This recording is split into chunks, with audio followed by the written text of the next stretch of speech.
Hello, everyone, and welcome to today's webinar, Restorative Justice, Introduction to Contemporary Approaches and Research on Effectiveness. I am Bailey Merrifield, a Research Associate here at JRSA. Before I continue, I want to be sure to thank BJS for supporting this presentation and the accompanying research brief that will soon be available on our website at jrsa.org.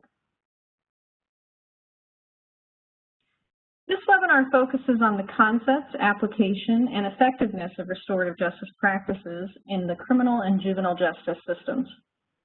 First, I will describe the overall premise of restorative justice, then define the prominent restorative justice approaches being used in the justice system today, and finally, I will summarize some findings from contemporary synthesis research on the effectiveness of restorative justice in reducing recidivism and promoting other positive outcomes for offenders and victims. Information on this webinar is intended to promote a more in-depth and up-to-date understanding of restorative justice and its effectiveness. Given the growing interest in offender diversion and alternatives to incarceration across the country, information on restorative justice practices and research arguably has value for a wide audience, including policymakers, program developers, and researchers. Information on the various restorative justice practices that are now available, how they are used in the criminal and juvenile justice systems, and the empirical evidence on their effectiveness can help policymakers and program developers identify and adopt restorative practices that help meet the needs for effective, non-traditional ways to hold offenders accountable, while also addressing the needs of victims. The information can also help researchers identify pressing needs for future inquiry, particularly with regard to specific restorative justice applications and their effectiveness across a range of victim, offender, and system outcomes. So, what is restorative justice? Restorative justice practices in the criminal and juvenile justice systems are based on this premise here, that crime is a violation of people and interpersonal relationships. Therefore, it is important to remedy the harm caused by a criminal act. To be fully accountable, offenders need to acknowledge that their behavior was harmful to others and take actions to repair that harm to the fullest extent possible. So while many of the values and principles of restorative justice can be traced back to indigenous cultures, particularly in Australia, restorative justice practice in the justice system arguably first emerged in 1974 in Canada in a vandalism case in Kitchener, Ontario. Often referred as the Kitchener experiment, the perpetrators of the crime were required to meet with their victims and pay restitution rather than undergo traditional court processing.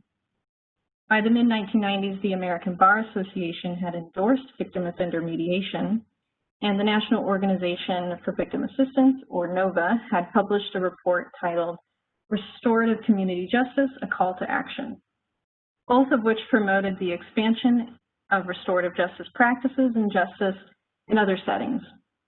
This coincided with the emergence and growth of the victims' rights movement, and particularly the call for greater involvement and voice for victims in justice system processes. So, restorative justice today, originally used primarily in the juvenile justice system or with first-time offenders accused of minor crimes, restorative justice programs are now increasingly being used in the adult criminal justice system as a diversion from prosecution or alternative to incarceration, even for more serious offenders. Since restorative justice practices focus on the restoration of harms rather than punishment or retribution, they provide a mechanism for holding offenders accountable while reducing reliance on incarceration and the potential for negative collateral consequences that often accompany time behind bars in criminal conviction. So restorative justice practices also being used as a complement to conventional offender processing, even with offenders convicted of serious crimes. These types of restorative justice applications are always victim-initiated. That's a very key piece of this, and require the involvement of special facilitators. Experimental restorative justice approaches have also recently emerged in domestic violence and child welfare settings. Also importantly, the Victims of Crime Act funds were recently expanded to fund subrecipients to carry out restorative justice activities. This next section describes the most common restorative justice applications being used in criminal and juvenile justice today. It is important to note that for each of these applications, participation is completely voluntary for both the victim and offenders. So first is victim-offender mediation. Victim-offender mediation programs provide victims of property crimes the opportunity to meet offenders in a safe, structured setting and engage in a mediated discussion of the crime. The goal is to hold offenders directly accountable while providing important support and assistance to victims. With the assistance of trained mediators, the victims are able to let the offenders know how the crime affected them, receive answers to their questions, and be directly involved in developing a restitution plan that holds offenders financially accountable for the losses they caused. The offenders are directly responsible for their behavior and therefore must learn the full impact of what they did and develop a plan for making amends to the degree possible to the persons they violated. Offenders' failure to complete the restitution agreement results in further court-imposed consequences. So victim-offender mediation is often focused on that material restitution as opposed to emotional restoration or reconciliation. Those latter 2 points are often a focus of other restorative justice practices. So the next is victim-offender dialogue.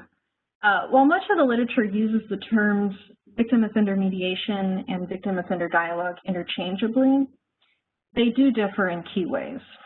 To begin with, victim-offender dialogue is geared towards corrections-based victim services and involves crimes of severe violence.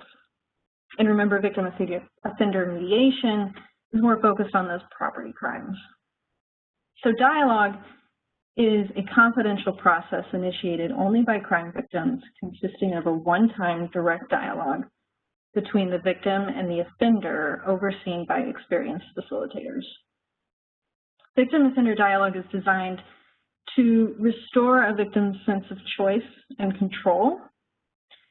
The dialogue can be appropriate for many severely violent crimes and violations, provided the approach is rigorously victim-centered and the facilitator is properly and thoroughly trained in facilitating these interactions. The other key difference of victim-offender dialogue and mediation is that agreement and reconciliation for a victim-offender dialogue is not sought out unless middle ground is explicitly what the victim desires. So next is restorative justice conferencing. This is also called family group conferencing in the literature. This involves the community of people most affected by the crime. So this expands beyond just the victim and offender. So it includes the victim, the offender, the family, friends, key supporters of both sides, both for the victim and the offender. And these parties come together in deciding the resolution of a criminal or delinquent act.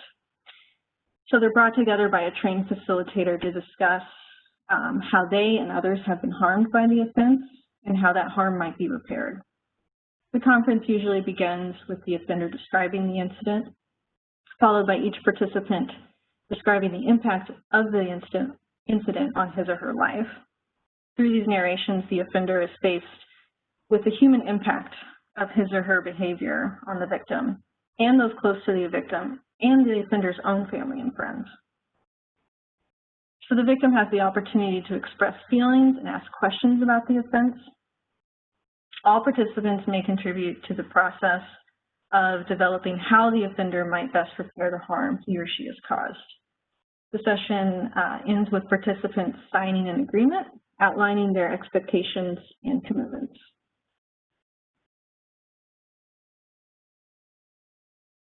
The next is reparative boards, often referred to as community reparative boards. This is a practice used primarily with offenders convicted of nonviolent and minor offenses. Boards are typically composed of a small group of citizens. So this is, expanding participants out even wider for this one. So the citizens are prepared for their function by intensive training, though. This is a public face-to-face meeting with offenders ordered by the court to participate. Board members develop proposed sanctions, which are then discussed with and approved by the offender. And then after a designated time period, the board delivers a report to the court regarding the offender's progress towards meeting those sanctions.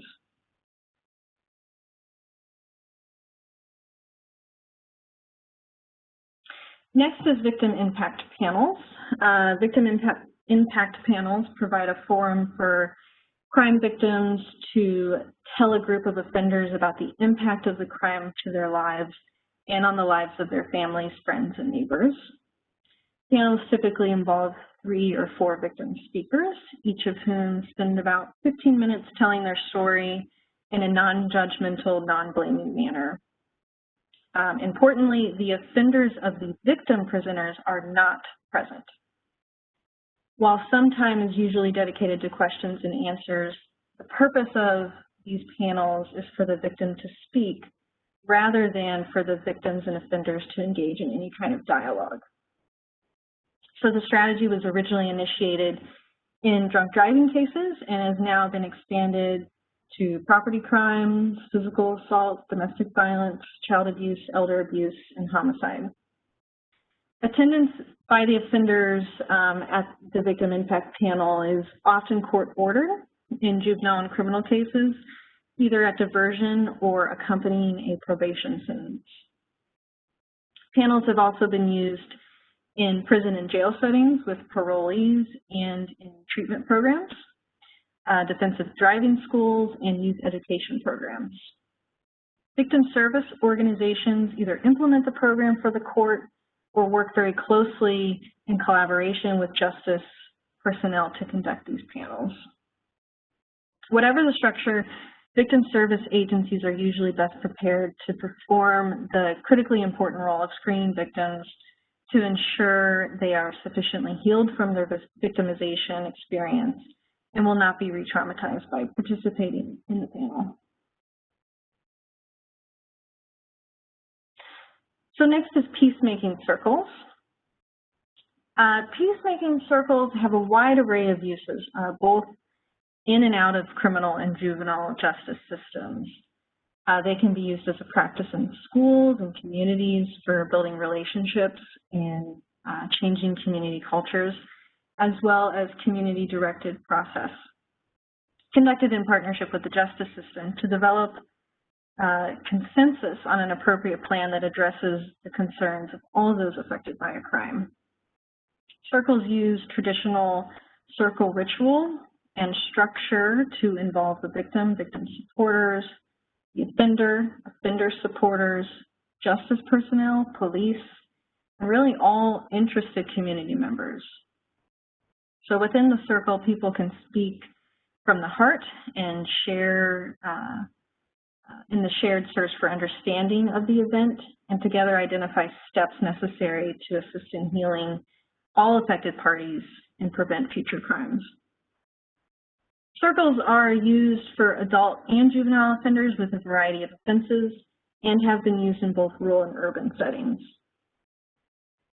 Specifics of the circle process vary from community to community, however, and are designed locally to fit the community needs and culture. Circles are facilitated by a trained keeper. And because communities vary in health and in their capacity to deal constructively with conflict, a sufficient amount of training must be completed before using circles as a way of resolving conflict. And the last one I'm going to discuss today is apology banks. So apology banks are systems that facilitate victims of crime voluntarily receiving apology letters from the convicted defendant in their case, who is in a state prison or on community supervision. These systems can help victims wondering if their offenders have taken responsibility for the crime and or have a desire to express regret for the impact of their actions. So importantly, unlike the other restorative justice practices described in this webinar, apology banks do not involve direct contact between crime victims and offenders or facilitate a dialogue between them. However, apology banks may be used in conjunction with other restorative justice practices that I've mentioned today.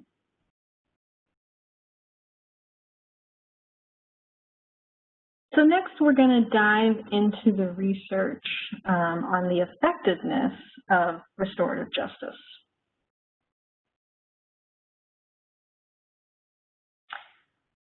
So while there is growing interest in crime control strategies that are based on scientific evidence, determining what works is not an easy task.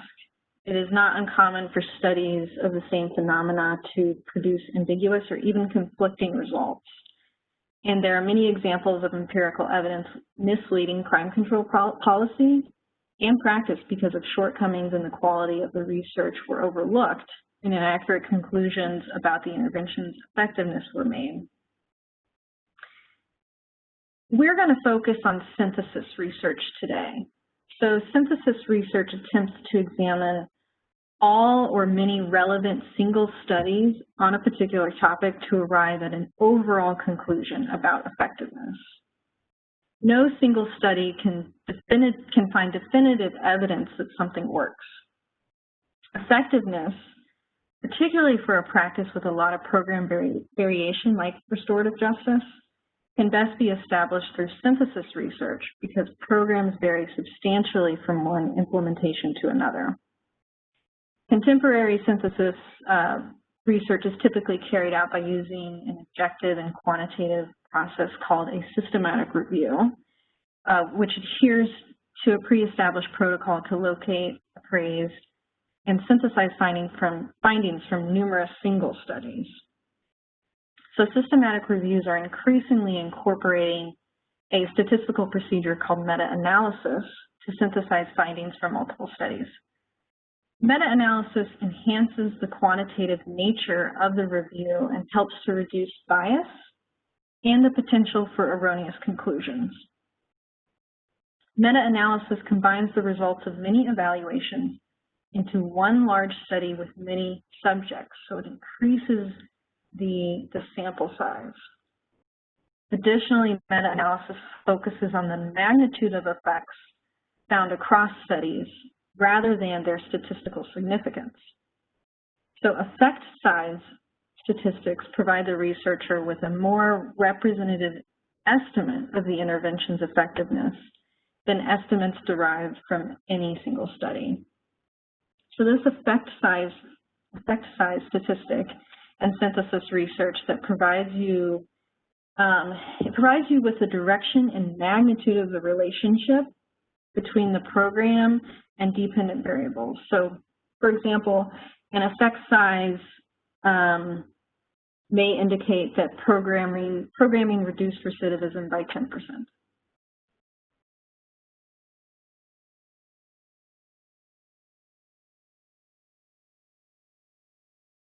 So synthesis research on restorative justice programs began to emerge in the late 1990s and early 2000s.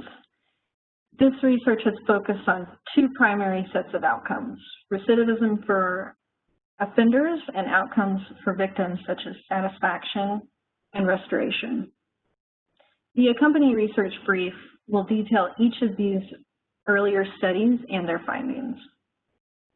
So these synthesis studies examined victim-offender mediation with juveniles, victim-offender mediation, restorative justice conferencing, also with juveniles, victim-offender mediation, restorative justice conferencing within both adults and juveniles. The Banta article expands this a little bit. So it looked at victim-offender mediation, restorative justice conferencing, reparative boards, and some other approaches, both with adults and juveniles. Then Strang looked at RJ conferencing with both adults and juveniles. And finally, this last one here, they examined restorative justice conferencing with just young offenders, and they defined that as those aged 7 to 21. So when you look at these early synthesis studies, there's a lot of variation in what you're looking at in terms of specific applications of restorative justice. Today I'm going to focus on the two most recent meta-analyses. These two examples are on broad restorative justice practices rather than specific applications like the previously mentioned studies.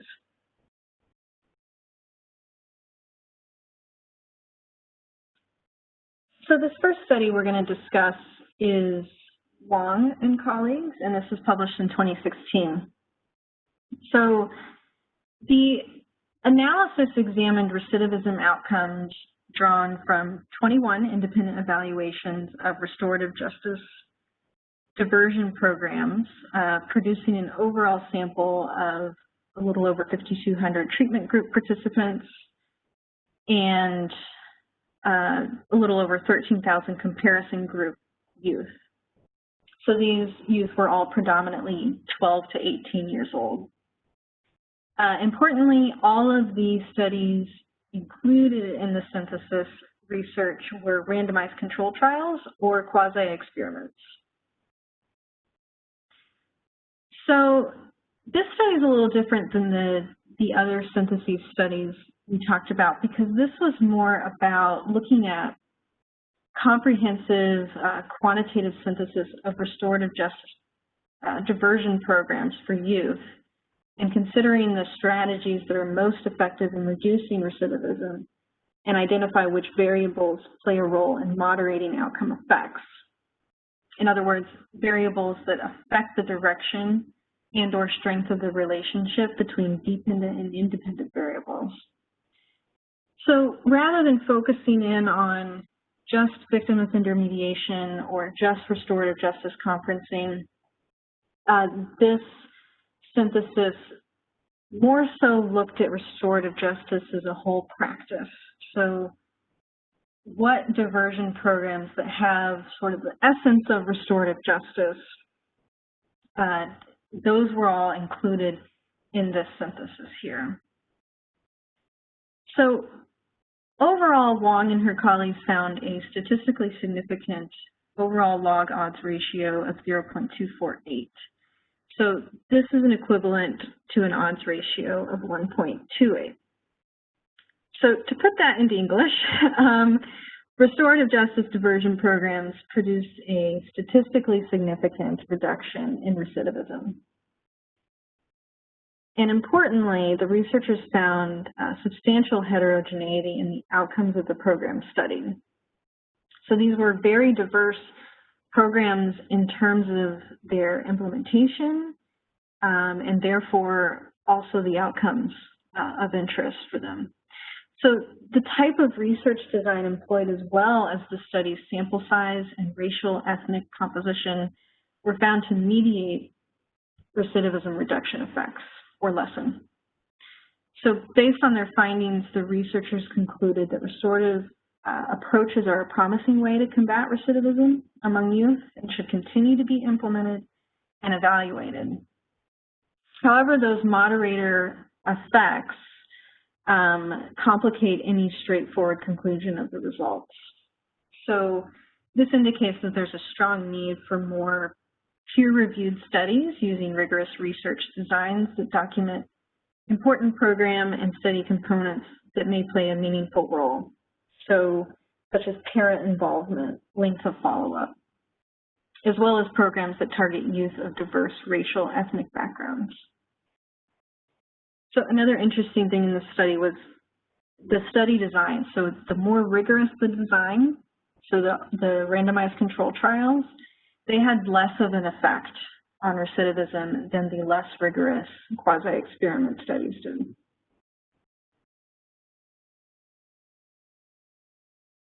So this next one is Wilson and colleagues, published in 2017. So these authors conducted a meta-analysis based on 60 studies involving 84 distinct evaluations that examined the effectiveness of restorative justice principles in juvenile justice. So again, this study is more looking at restorative justice as a broad principle, which it goes far beyond just victim offender mediation or restorative justice conferencing. They included a lot of other activities that, again, sort of had the essence of restorative justice. And also, once again, all of the included studies here were randomized control trials or quasi-experiments. So the analysis included programs that were solely based on restorative justice principles, as well as programs that implemented one or more restorative justice features.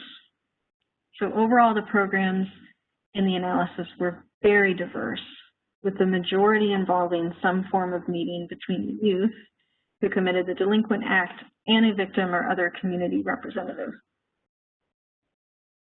The majority of studies, which was 56%, examined an explicitly restorative justice program, such as victim offender conference, which is how they defined it in their study.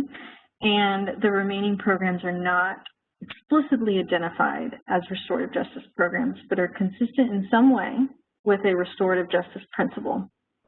So, for example, restitution was included in this analysis as being a restorative justice principle. So I want to hit on that victim offender conference terminology there as well, and that speaks to differences in what people call what they're doing. There's a lot of variation in the literature, what things are called, what it actually means. And like I mentioned earlier, so victim offender mediation and victim offender dialogue are often interchanged, but the dialogue is really that corrections-based interaction. So there's a lot of different terminology used throughout the literature, and it's a little difficult to sort through. So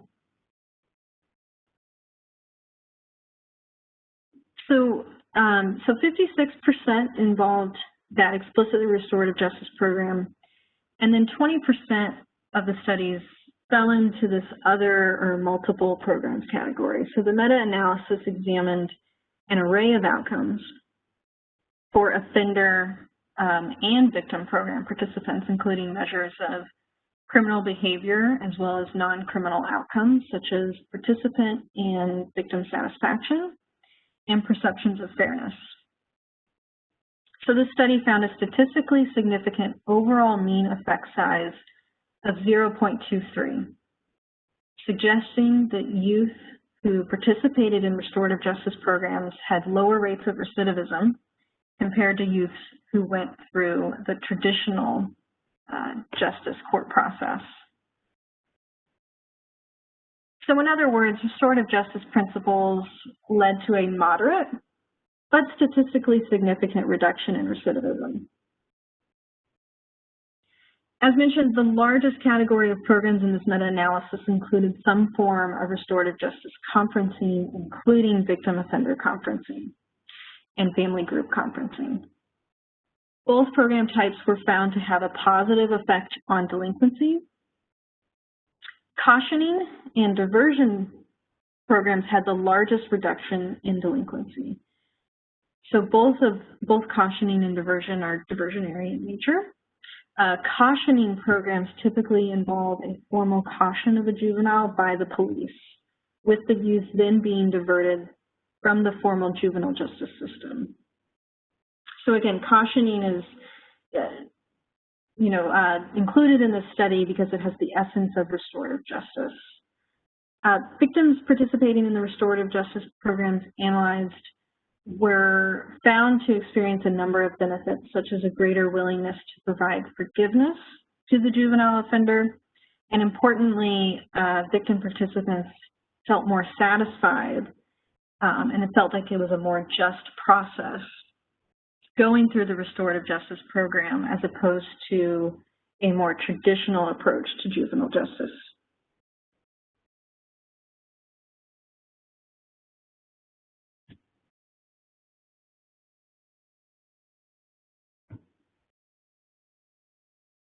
So, conclusions of these studies and next steps here. So, synthesis research on restorative justice, they're promising for both offender and victim outcomes, regardless of whether the program targets juvenile or adult offenders or low-level, serious, even violent offenders.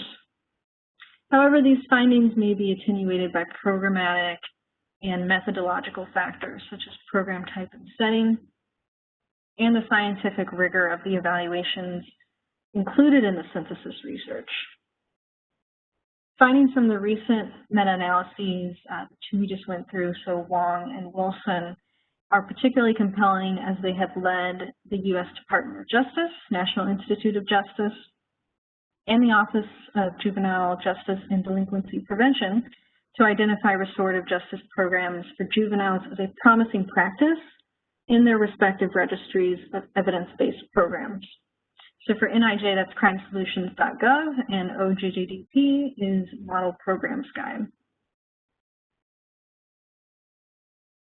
So we'll know more about the effectiveness of restorative justice practices in the coming years, but investing in that future research is really key. Importantly, little is known why restorative justice practices are effective. And again, special attention to the implementation of such practices is needed to further establish best practices across all applications. That comes back to the issue of examining a single study. With so much variation in implementation across restorative justice practices, these synthesis research studies are really the best way to look at effectiveness. So additional research is particularly needed for applications outside of a victim offender mediation and restorative justice conferencing. As you saw, victim offender mediation and restorative justice conferencing were the heavy focus of those earlier synthesis research studies. Wong and Wilson, of course, paid more attention to those other methods, but there just simply aren't as many single studies out there on those other methods to be included in this type of synthesis research. So as jurisdictions across the U.S. continue to look for non-traditional ways to hold offenders accountable, meet the needs of victims, and promote public safety, the demand for trustworthy research and information on effective restorative justice applications will only increase.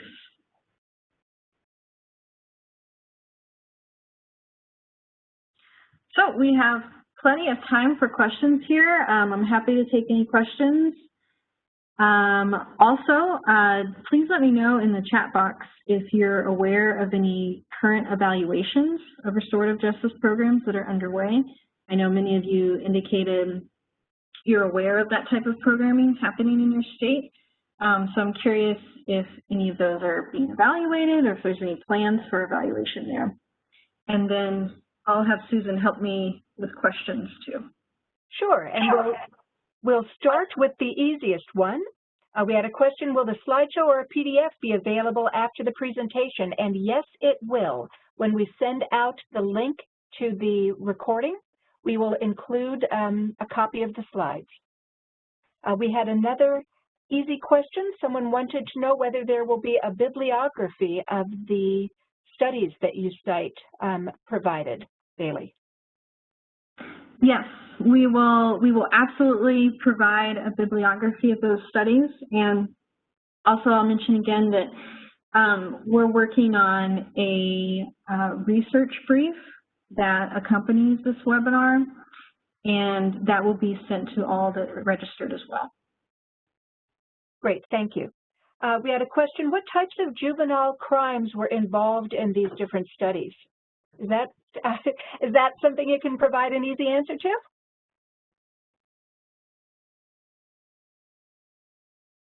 So that's a tough question, and one I should know. So you know, often these, I can't tell you exactly, but often these studies involve, you know, as we've gone through here, we've mentioned, you know, this sort of started as more as a property crime, and it's really started to expand into minor assaults, theft, which is property crime.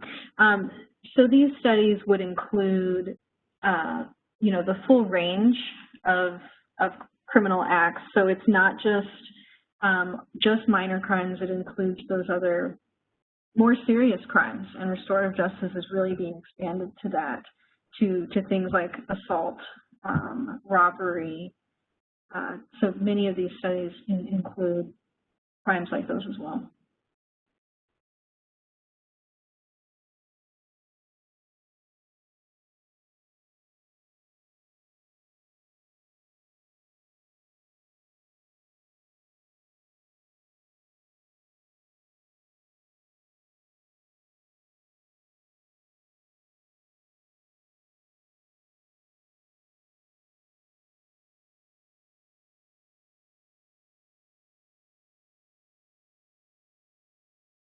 I'm sorry, I had muted myself and forgot that, so that you all couldn't hear my typing.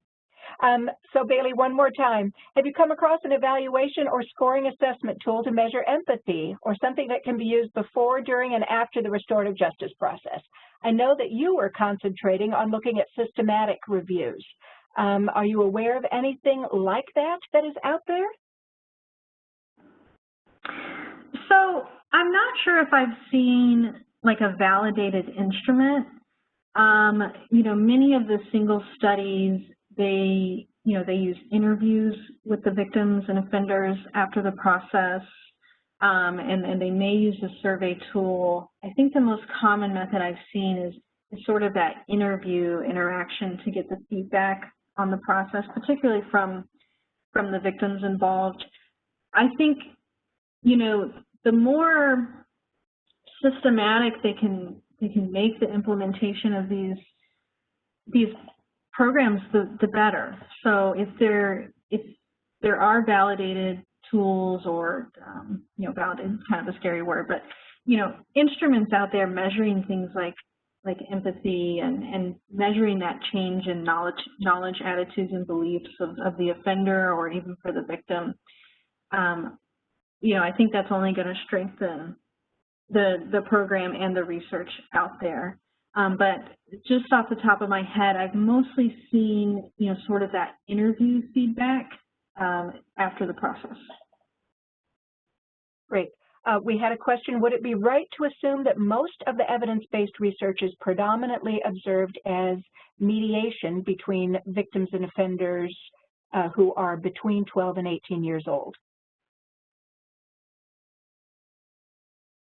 So I know that the two syntheses we focused on today, they were focused on you know, juvenile or young offenders.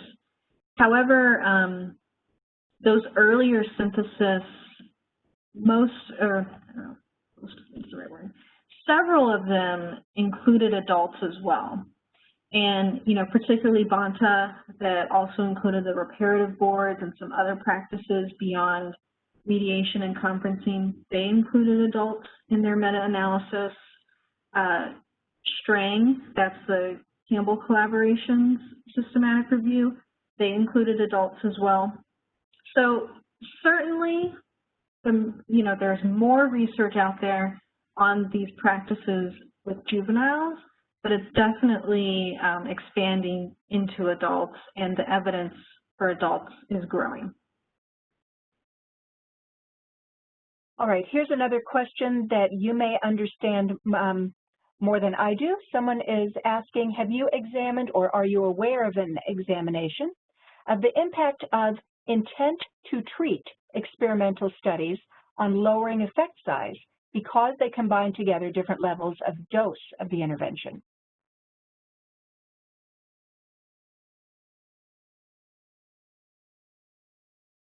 So I would have to look back at those individual studies some more. And Roger, I don't know if you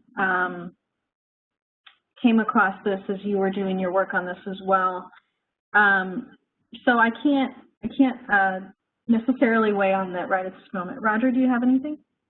Yeah, so yes, there have been intent to treat designs for some of the individual studies that have been done on applications.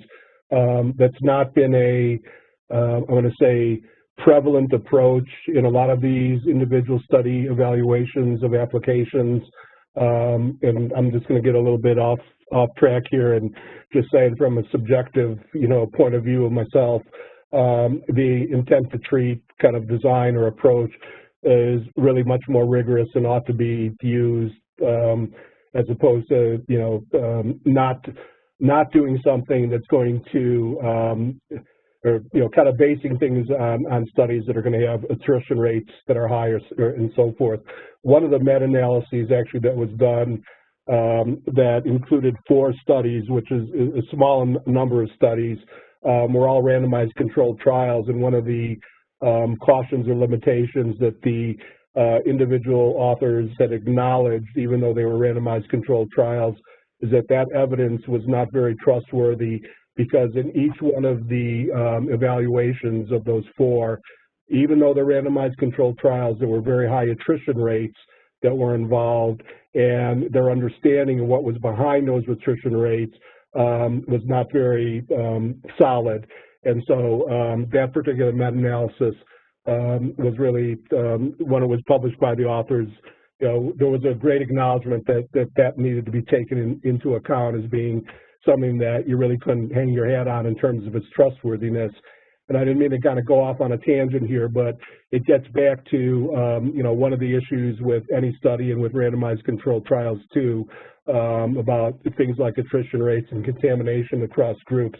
But to answer the question directly, yes, there have been individual evaluations that have used the intent to treat model or design, and we'll actually talk more about those. I know there are a lot of questions that are coming up that relate to the effectiveness of individual approaches and so forth. And we're going to, in the next webinar and a next research brief that's in this series, take on the findings, if you will, and the types of studies that have been done on the individual applications. And one of the reasons I think that we decided it would be good to talk about synthesis research right now, again, is because of the great variation that you're finding across restorative justice applications in the field, and even a great deal of variation in how an individual application type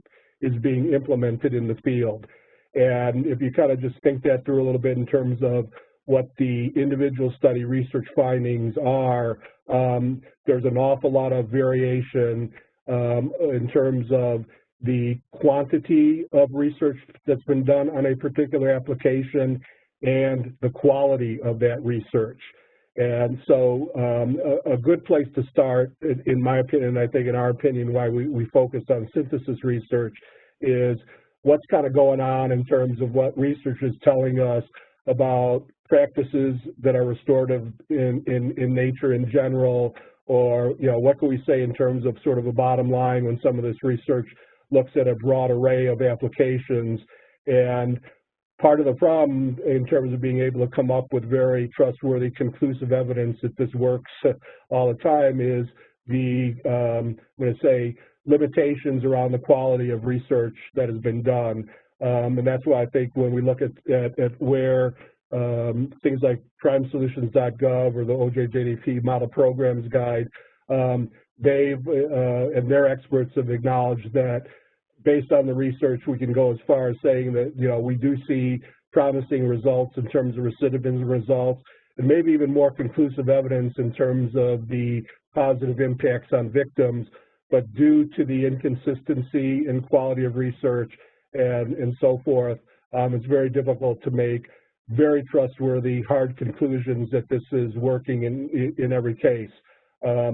We'll get into, in the next webinar and the next research brief that we do, as I say, what the findings are on the individual evaluations for specific applications, and talk a little bit about those design features and, where we do have more solid research than and let's say for other applications and so forth. But there have been intent to treat studies that have been done. They are not the predominant approach that's been used here, even though I would, from my point of view, think that they are really what needs to be done. We need both, more rigorous research in terms of doing randomization, but also in understanding these attrition rates and being able to actually come up with more conclusive evidence about not only the restorative justice approaches as a whole, but individual applications as well. So sorry about being long-winded on that, but there's a little bit of context I was hoping I could convey in the answer to the question. Great, thank you. And so we had a couple of questions that talked about restorative justice practices being used in parallel with prosecution or as a different track from prosecution. And I assume that's one of those separate types of practices that you say we may look at in the future that hasn't yet risen to the systematic examination.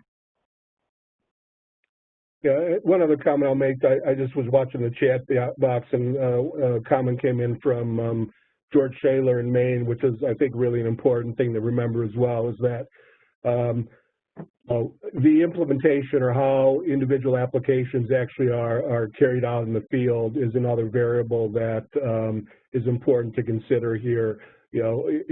Even when you've got highly defined protocols to follow, which I'm going to suggest is not necessarily the case across all of the RJ applications that are out there.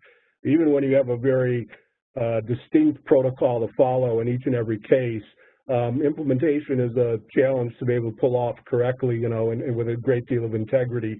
It becomes even more difficult to do that, if you will, when you don't have, kind of manualized hard protocols to follow. So the implementation of any application in the field could have a distinct, impact on what the results are. It can attenuate, if you will, what might be found in research in general about the effectiveness of that particular application. So implementation is a real important factor and variable to take into account. And at least, in my understanding of the research that's been done, that's not always something that's being examined and reported on, and it is something that's important to consider. Thank you. Folks, I hope that you saw Mark Tobin's comment in the chat box. He noted that the current issue of Corrections Today has an article, Restorative Justice Interventions, that he recommends for looking at various approaches. Another question was fairly easy, or fairly straightforward. Bailey, when you talked about offender apology letters, do you know, does someone screen the letters in apology banks to prevent harmful or hurtful statements by the responsible party? I do know that in, sorry, I was going to say I do know that in Pennsylvania they do screen the letters. That's one program, and folks can find information about that on the website of the Office of the Victim Advocate for Pennsylvania. But in general, in apology banks, is screening the letters a practice, or do you know? Yeah, Susan, that's a good question. I'm glad you mentioned that about Pennsylvania. I can't say for certain if they're always screened. My belief is that they are, and that is the standard practice, because that's a great point, that, just because the offender says, yes, I'm ready to apologize and write a letter, it could differ than what actually gets written down in the letter. So my belief is that, yes, they are screened as they do in Pennsylvania. Great. We had a couple of questions come in that related to the new understanding of trauma among offenders, perpetrators, persons within the system, and how that might impact restorative justice. Are you aware of any studies that have looked at whether raising, let's say, someone's awareness of the trauma that they have caused their victim or another person might open their eyes to recognizing the trauma they themselves have suffered? Or has that been addressed in those systematic studies you looked at?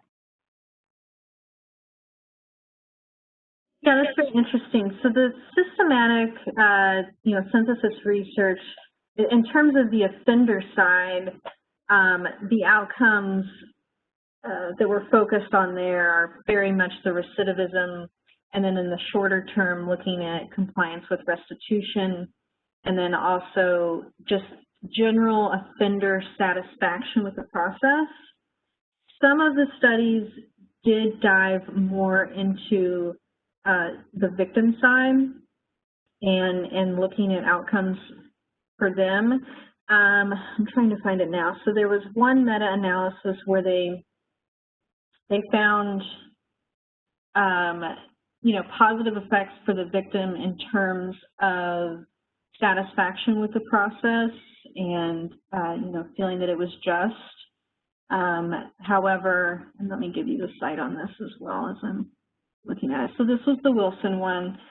However, they didn't find improvements in the emotional well-being of victims. And of course, it varied across the different types of programs.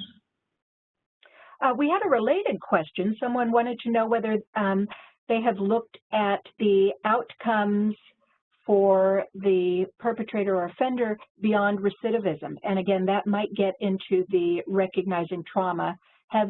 Are you aware of any other outcomes on that side that have been studied? Yeah, I'll let Roger chime in too if you have any. The ones I've seen have been that sort of compliance with restitution. And this is arguably not an outcome, but just the offender's satisfaction with the process of the restorative justice. Roger, are there others for the offender side that you recall? So this is, let's say, non-recidivism related outcomes for offenders. That's the basic question? Yes. Mm-hmm. Yeah. So exactly what you said, like in terms of being able to have a perception that the process is fair, and even on the offender side, that the process, that they're satisfied with the process and how everything kind of worked out. Another variable that's been looked at, and keep in mind, this is pretty sporadic, when you're looking at individual studies or the synthesis research as well. But another factor on the offender side that has been looked at is whether the offender is willing or able to acknowledge the harm that they have imposed on the victim or the community, and whether that kind of acknowledgement of harm is sort of done, if you will, publicly and in front of the victim and so forth. That's one of the other kind of factors that has been looked at in some of the studies here. That helps to explain a little bit about what some of those variables might be outside of positive impact for the offender, outside of recidivism reduction. Great, thank you. There was another question, Bailey, that came up about the ability of persons to pay restitution, and that how an inability to pay restitution may actually run counter to the positive effects that could otherwise happen out of restorative justice. In those juvenile systematic reviews, did you see anything where that looked at programs that were paired with, let's say, job placement programs or other things that supported the juvenile's ability to pay restitution?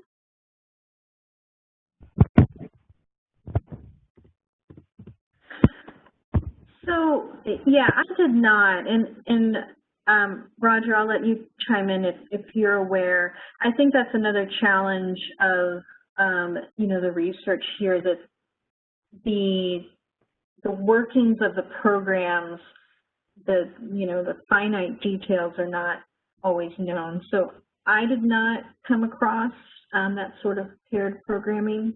Roger, did you? Yes, I do know that as we get into looking at specific types of programs in future presentations or research briefs, that some of those do exist, and there must certainly be one or two small studies. I just didn't know whether they were part of the systematic reviews. Yeah, so I can weigh in a little bit. You have to keep in mind here that even though restorative justice practices have been around, for quite a while, and they've really taken off over the past couple of decades, and we can go back and look at individual studies going back to well before the 90s, even though we're kind of focusing on the synthesis research here starting around the late 1990s and early 2000s. Getting into what I'm going to say are some of the factors, if you will, that might attenuate overall findings, that gives us more insight on the characteristics of the participants in restorative justice or the program characteristics, and not even getting into the research characteristics, so to speak, in that. But, there have been, I'm going to say, few highly trustworthy studies that have been able to start to dig into the various factors that are either, increasing, if you will, the positive results or reducing them. One of the things, there has been research that has looked at restorative justice within the context of particular populations, and also within the context of treatment programming that has been going on for the offender or that's provided to the offender in addition to anything that is restorative related. Those studies are very, very limited, both in number and I'm going to also say in the quality of scientific rigor. But some of that has been done. Once you start getting into the specifics of that treatment, let's say, or what kind of rehabilitative programming is there, even to the extent of something like, are there job assistance or something like that, it's getting to a level of detail that hasn't been taken on in any level of what I'll say is quantity or high quality research to date. One finding that has been come out that I think is fairly trustworthy is that when restorative justice practices are being used with high-risk offenders, that there has been evidence that's come out of the research that suggests that some additional, if you will, or complementary rehabilitation or treatment programming needs to be there in order to get to the recidivism reduction kind of effects that we have seen overall with restorative justice practices. That's about the best that I could say, or most I can say, and I think this will be an issue then that we'll take into account and make sure that we address when we start to talk about the individual studies that have been done on individual applications.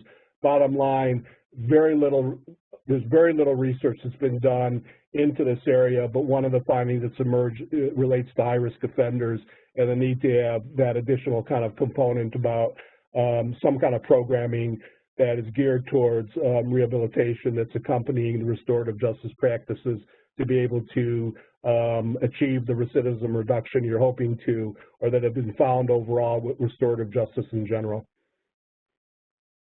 Thank you, Roger. Well, one of the things that I'm finding very encouraging is in the chat box, everyone is raising such thoughtful questions and considerations about which elements might really be at play and how is the research really being conducted. And just that thinking alone gives me hope that the next wave of research will really dig into all of these factors and we'll start to get some answers. Folks, I do hope that you have been reading along in chat. We've had a lot of good exchanges of some programs that are out there and some other citations out there. We are at time, though, so I want to thank you for your attention here this afternoon and for your engagement. As I said, we will be sending out a link to the recording as well as the slides. We'll also let you know when we hold our next webinar on this topic. And if you can please take a moment to fill out that exit poll before you click off. Thanks so much for joining us today. And Bailey, thank you so much for your presentation.